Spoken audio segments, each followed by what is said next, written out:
প্রতিদিনের টুকিটাকি রান্না নিয়ে হাজির হয়েছি।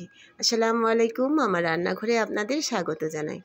আমার আজকের রেসিপি পাঙাশ মাছের মশলা কারি। তো এই রান্নাটা আমি ঠিক কীভাবে করেছি সেই রেসিপি আজকে আপনাদের সাথে শেয়ার করব। অনেকেই পাঙাশ মাছ পছন্দ করেন না, কিন্তু যদি আপনি এভাবে রান্না করেন আশা করি খারাপ লাগবে না খাইতে। এই মাছটাকে ছোট ছোট টুকরা করে আমি ভেজে নিচ্ছি, আর এই মাছটাকে ভাজবো একদম মচমচা করে। এইভাবে ভেজে যদি আপনি মাছটা ভালো করে মশলা কষিয়ে রান্না করেন তাহলে খাইতে কিন্তু মন্দ লাগে না। যারা যারা পাঙাশ মাছ পছন্দ করেন আপনারা তো যে কোনোভাবে রান্না করলেই খাইতে পারবেন, যে আমাদের মতো আমরা যেভাবে রান্না করি না কেন পাঙাশ মাছ আমাদের বাসায় জাতীয় মাছ। আমাদের জন্যে অন্যান্য মাছের তুলনায় এই মাছটাকেই আমরা বেশি পছন্দ করি। তবে এই মাছটাকে খাওয়ার প্রসেসটা আলাদা আলাদাভাবে করি, এক এক সময় এক একভাবেই খাই। প্রতি মাসেই পাঙাশ মাছ 3-4 কেজি আমাদের বাসায় খাওয়া হয়ে যায়। সেই মাছগুলো খাওয়ার পদ্ধতিটা ভিন্ন ভিন্ন। আজকে রান্না করলাম যেভাবে, সেইটা হচ্ছে ছোট্ট ছোট করে কেটে তারপরে মশলা বেশি করে দিয়ে এই রান্নাটা করেছি। পেঁয়াজটাকেও একটু বেশি পরিমাণে দিয়েছি আজকে। হলুদ, মরিচ আর ধনিয়ার গুঁড়া ব্যবহার করেছি, আর আদা রসুন জিরা বাটা ব্যবহার করেছি। ভালো করে মশলাগুলো কষিয়ে নিলাম। এখন এই যে হলুদ, মরিচ, ধনিয়ার গুঁড়া আর হচ্ছে মাছের মশলা, এই 3টা মশলার সংমিশ্রণে পানি দিয়ে গুলিয়ে এটাকে দিয়ে দিয়েছি। বেশ ভালোভাবে মশলাটা কষিয়ে নিতে হবে।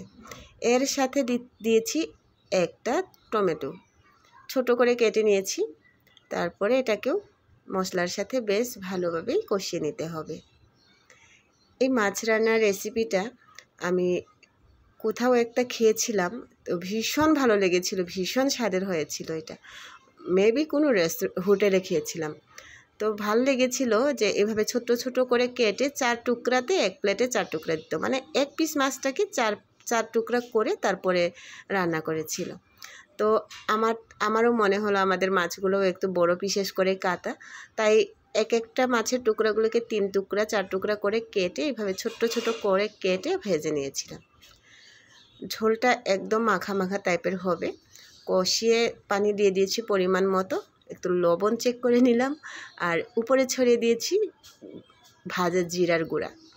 ব্যাস, আমার রান্নাটা এই পর্যায়ে কমপ্লিট। তো কেমন লেগেছে আমার আজকের এই পাঙাশ মাছের রেসিপি সেটা তো অবশ্যই জানাবেন। আর যদি আপনাদের আমার এই চ্যানেলটা ভালো লাগে তাহলে ফলো করে সাথেই থাকবেন। মাছের তরকারিটা আমি চুলা অফ করে দিয়েছি। এবার এটাকে সার্ভ করে টেবিলে দিয়ে দিব। দেখেন কত সুন্দর লাগছে, খাইতেও কিন্তু ভীষণই ভালো লেগেছিল। সবাই ভালো থাকবেন, সুস্থ থাকবেন। কথা হবে নেক্সট কোনো ভিডিওতে। সেই পর্যন্ত আল্লাহ হাফেজ।